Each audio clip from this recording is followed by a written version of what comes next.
मैं विज्ञान का विद्यार्थी हूँ। जीवन विश्लेषणात्मक तर्क व तर्क संगत सोच से जिया हूँ। कहीं ना कहीं ये गुण ही मेरी श्रद्धा के मार्ग पर बाधक बनते प्रतीत होते हैं। भगवान के विषय में प्रत्यक्षम किम प्रमाणम जैसा कुछ पाया नहीं, न किसी सदगुरुदेव के वचन में ठोस ऐसी बात पाई। इस कारण हृदय में बहुत दोस्त के नाते कह रहे हैं, पिता का प्रमाण कैसे खोज सकते हो तुम मां के वचनों में? क्योंकि मां ही जानती है कि तुम्हारा पिता कौन है, तार्किक वृत्ति से। आप बोलिए, पिता का प्रमाण अपने कैसे खोज सकते हैं? माता जी के वचन, केवल वचन, और दूसरा कुछ नहीं है ना? तो केवल गुरु के वचन पर, भगवान पर, जैसे उसने कहा तुम्हारा पापा है और मान लिया, तो स्वप्न में भी किसी और पुरुष को तुम पापा नहीं बोल सकते। इतनी जोर से माना। तो गुरु के वचनों में यदि दृढ़ विश्वास हो जाए तो परमात्मा तुम में है, बाहर है, भीतर है, सर्वत्र है, सर्वत्र है।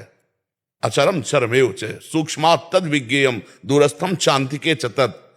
हे, तुम कह रहे हो प्रत्यक्ष का हमने अनुभव नहीं किया, तुम्हें प्रत्यक्ष अनुभव नहीं हो रहा। तुम हो, तुम हो, तुम हो ना। हम तुम्हें केवल, तुम परमात्मा के हमारे अंश हो। देखा है, मानते हो ना? हो अपने को तुम मानते हो, और तुम्हारा अंशी जो परमात्मा उसके लिए कह रहे हो हमने देखा नहीं, तो कैसे मान ले? तुमने अपने को देखा? किस में देखा? आईडी में देखा है, फोटो में देखा। किसका? ये ढांचा है पांच भौतिक, ये गाड़ी है तुम्हारी, ये शरीर तुम नहीं हो।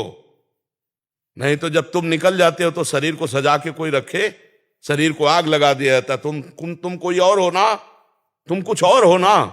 तो तुमने जाना तुम क्या हो? तुमने देखा अपने को? ढांचे को तुम मान रहे हो, फोटो या शीशा में देखा, तो ढांचा देखा जो पंचभूतों से बना हुआ तुम्हारी वर्दी है, पोशाक है। तुम नहीं हो। जब तुम अपने को नहीं जान पाए हो, तुम हो और मानते हो कि तुम हो, तुम देख पाए अपने को?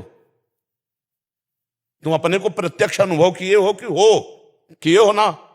कैसे हो, कौन हो, कहां हो? जाओ वैज्ञानिकों से पूछ के आओ, पूरा अल्ट्रासाउंड, सिटी स्कैन, जो जो आपको एक्सरा करवा के आओ। अगर आप मन को बता दे कोई वैज्ञानिक, तो हमें बताना कि ये मन जा रहा है। केवल पांच भौतिक ढांचे का एक्सरा, सिटी स्कैन, अल्ट्रासाउंड।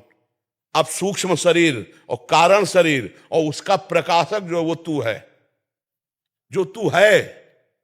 तू अपने को मानता है लेकिन जानता नहीं, फिर भी मानता है। दिखाई नहीं देता फिर भी मानता है। ऐसे परमात्मा है जो तेरा अंशी है, तेरा सर्वस्व है, केवल तू समझ नहीं पा रहा। अब उसी समझ के लिए जैसे मां के वचन माने जाते हैं, ऐसे गुरु के वचन माने जाते हैं। मंत्र मूलम गुरु वाक्यम, मोक्ष मूलम गुरु कृपा, इन सब में भगवान है। कोई कण ऐसा नहीं जहां भगवान ना हो।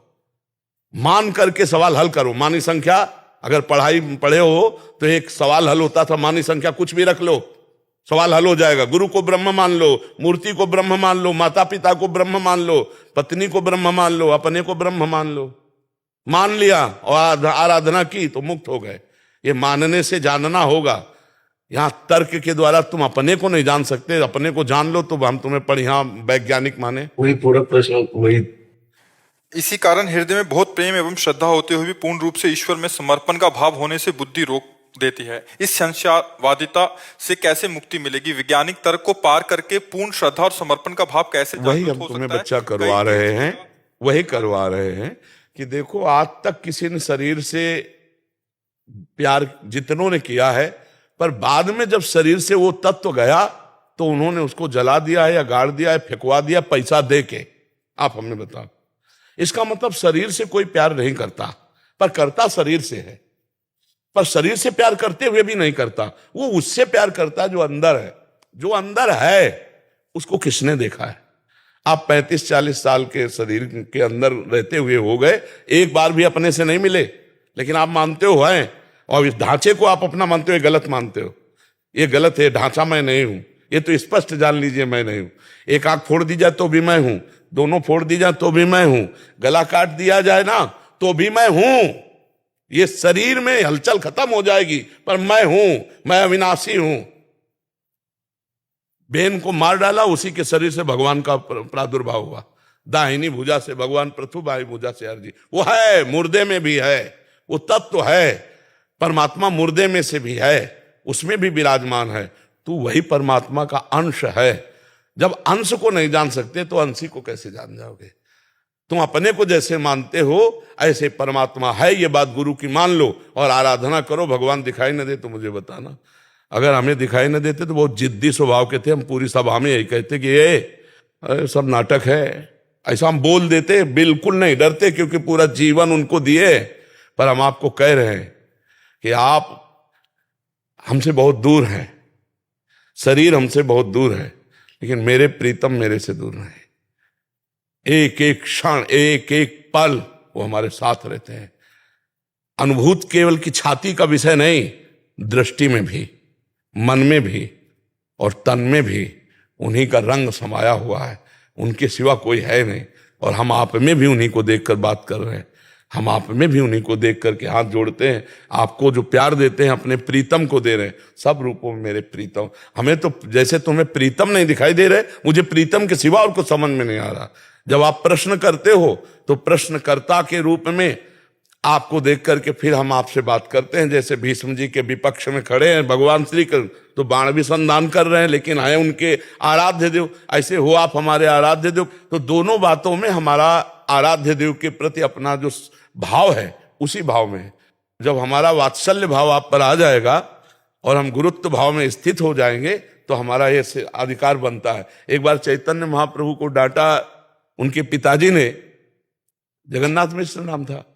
तो एक स्वप्न में महापुरुष प्रकट हो, कहा जानते हो ये भगवान है, तुम इनको डांटते हो? बोले आज तो डांटा है, कल अगर उपद्रव करेंगे तो चपत भी लगाएंगे। बोले क्यों? बोले मुझे वात्सल्य सुख देने के लिए प्रकट हुए। अगर भगवान है तो मुझे सौभाग्य देने के लिए प्रकट हुए। तो मेरे भगवान प्रश्नकर्ता का रूप रख के आए और प्रश्न करके मुझे बोलने का सौभाग्य दिया। तो जब ये सौभाग्य दिया तो डांटने का भी सौभाग्य दिया। महाराज जी, बुद्धि की धरा से समझ नहीं आएगा, आराधना करनी पड़ेगी। आराधना के बिना नहीं समझ में आएगा। बिल्कुल पक्का समझो। जैसे अपने शारीरिक अंग हैं, अल्ट्रासाउंड और एक्सरा और सीटी स्कैन से हम जान सकते हैं, लेकिन सूक्ष्म शरीर जहां से प्रारंभ होता है वहां इन यंत्रों का प्रवेश नहीं। फिर कारण शरीर स्वभाव, फिर इसके अंतर में जो विराजमान तीनों को प्रकाशित करने वाला है वो मेरा स्वरूप, वो ज्ञान के द्वारा आता है। अज्ञान तिमिरांधस्य ज्ञानांजन शलाकया चक्षुरुन्मीलितम् तस्मै श्री गुरुवे नमः। गुरु शरण में जाकर उनके द्वारा बताई हुई आराधना साधना से तब अनुभव होता है। ऐसे थोड़ी हो। आप सोचो, हम बिल्कुल सरल बात कह रहे हैं। आप भारत के नागरिक हो, राष्ट्रपति प्रधानमंत्री से हाथ मिला सकते हो, लेकिन अभी मिला के दिखाओ, मिला के देखो। भारत में ही तो, भारत का ही तो नागरिक है। आपको योग्यता साबित करनी पड़ेगी, आपको आवश्यकता साबित करनी पड़ेगी। दो बातें साबित होने पर आपको बहुत समय लगेगा, तब आप मिल पाएंगे। मिल पाएंगे नहीं। अगर आप अधिकार साबित नहीं हुआ, योग्यता साबित नहीं हुई, तो आप दोनों में नहीं, दोनों में फेल हो गए तो आप नहीं। फिर यहां से सबसे बड़ा केंद्र है स्वर्ग, जो त्रिभुवन का है, देवराज इंद्र। फिर देवराज इंद्र के ऊपर भी है वसु, फिर प्रजापति, और समस्त प्रजापतियों की प्रजापति भगवान परमेष्ठी पद में विराजमान ब्रह्मा। और ब्रह्मा के लिए भी जो दुर्लभ पद है वो हरिदासत्व है। हरिदासत्व से बढ़कर कोई पद नहीं, जिसको ब्रह्मा भी नमस्कार करते रहते हैं। ऐसे ही भगवान का साक्षात्कार हो जाएगा बातचीत से। आप हमारी बात समझो। एक प्रधानमंत्री के देखने के लिए आपको कितने पापड़ बेलने पड़ेंगे जो जाके हाथ मिलाना होगा। और अनंत ब्रह्मांडों का स्वामी है वो, तुम खिलवाड़ समझते हो? अनंत ब्रह्मांडों का स्वामी तुमसे कैसे बताए? कोई क्षण ऐसा नहीं जो बिलग हो। ये सब महात्मा ऐसे थोड़ी जीते हैं। उनके नाम, उनके रूप, उनकी लीला, उनके धाम में जीते। आप कैसे? इनके पास जो संपत्ति है वो किसी के पास संपत्ति नहीं, कोई नहीं, ब्रह्मा के पास भी नहीं। ब्रह्मा के तभी तो न पारमेष्ठम न महेंद्र धिष्णम न सार्वभौमम न रसाधिपत्यम न योग सिद्धि अपनर्भवम वा। भगवत प्रेमी कितने आनंद में है। कह रहा ब्रह्मा का भी पद नहीं चाहिए, ये त्रिभुवनपति देवराज इंद्र का सुख नहीं, भौम सुख नहीं, रसातल का सुख नहीं, योग सिद्धियां नहीं। कैसा सुख है हरिदासत्व में। तो ये भाई भजन करने पर ही भगवान का साक्षात्कार होगा। आप सोचो बातचीत से तो नहीं होने वाला, पर वो है। जैसे तुम हो, कोई तुम्हें नहीं प्रमाणित कर सकता, कोई तुम्हें प्रमाणित नहीं कर सकता। आत्मस्वरूप को कोई भी यंत्र यहां से लेके अमेरिका तक कहीं भी कोई यंत्र बनाओ, हमें दिखा दो। आत्मस्वरूप की तो बात जाने दो। ये देखो बुद्धि, ये देखो मन, ये देखो चित्त, ये देखो अहंकार, ये सूक्ष्म शरीर है। इस स्थूल शरीर को तो बता देंगे कि ये हार्ट है, ये लीवर है, ये बड़ी आंत, ये छोटी आंत, ये मलाशय, मूत्राशय, ये स्थूल का ढांचा जो पंचभूतों से बना है। लेकिन सूक्ष्म शरीर नहीं, कारण शरीर नहीं, और तीनों शरीरों को प्रकाशित करने वाला आत्मा उसको तो नहीं। तो जैसे तुम हो पर तुम नहीं जानते, अपने को नहीं दिखा सकते, तुम नहीं देख सकते तो भी हो, ऐसे ही परमात्मा है। अपने आप से अपने आप में दर्शन हो जाएगा और निहाल हो जाओ।